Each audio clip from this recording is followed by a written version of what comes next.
That is so, like, you can see so much more with my phone. Sorry, I'm recording with my phone instead of my camera for the first time, because I got a new tripod with a ring light on it that holds my phone instead of just a camera with a little camera mount thing.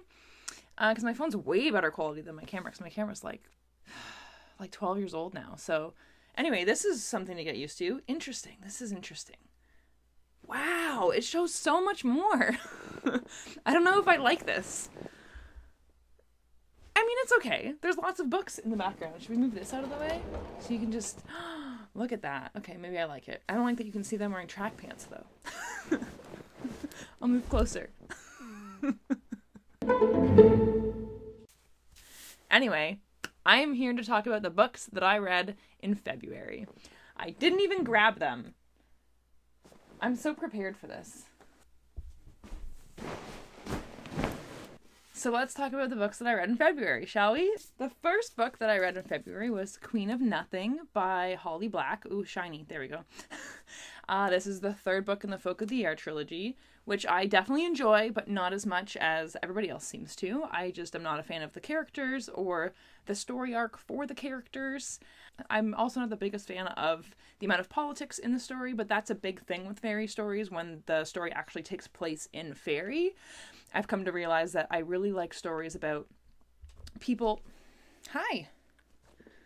I really like stories about people who go to fairy for the first time, or about fairies living in our world, but I'm not as much of a fan as the type of story that this is, where it's about people who have lived in fairy their whole lives, basically, and it's like all the politics of fairy. But anyway, I really did want to finish the trilogy and read this, see how everything ended. I gave this 3.5 stars. For the most part, I enjoyed it. I really liked the first half a lot better than the second half, though.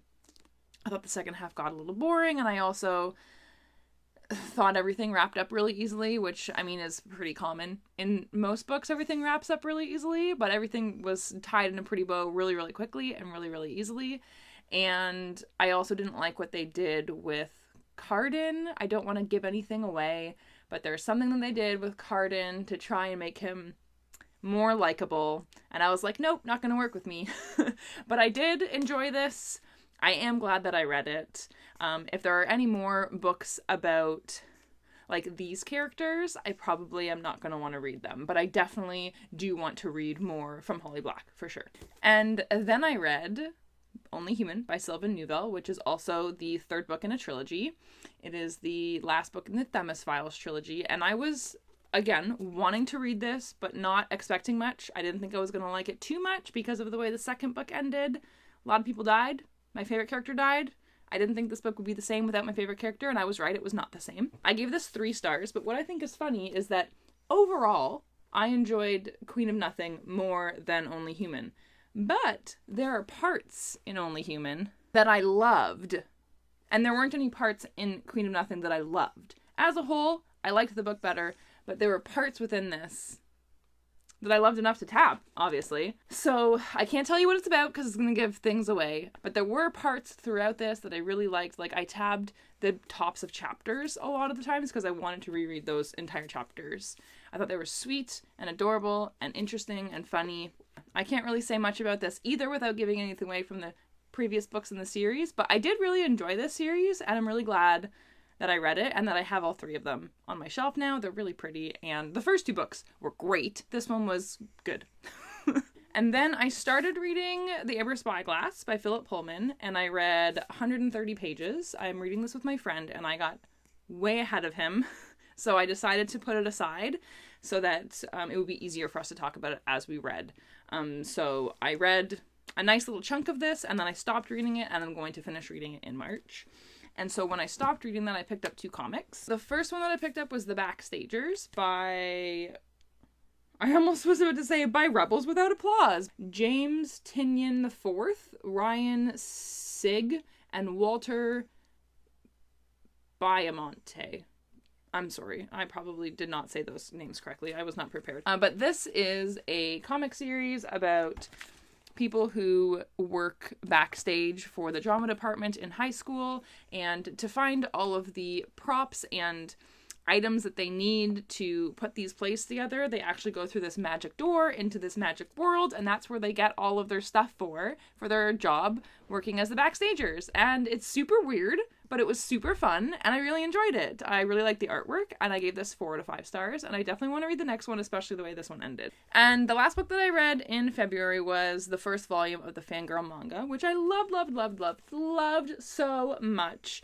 Just seeing a story that I already loved come to life in another form, being able to see their facial expressions and their actions was so lovely.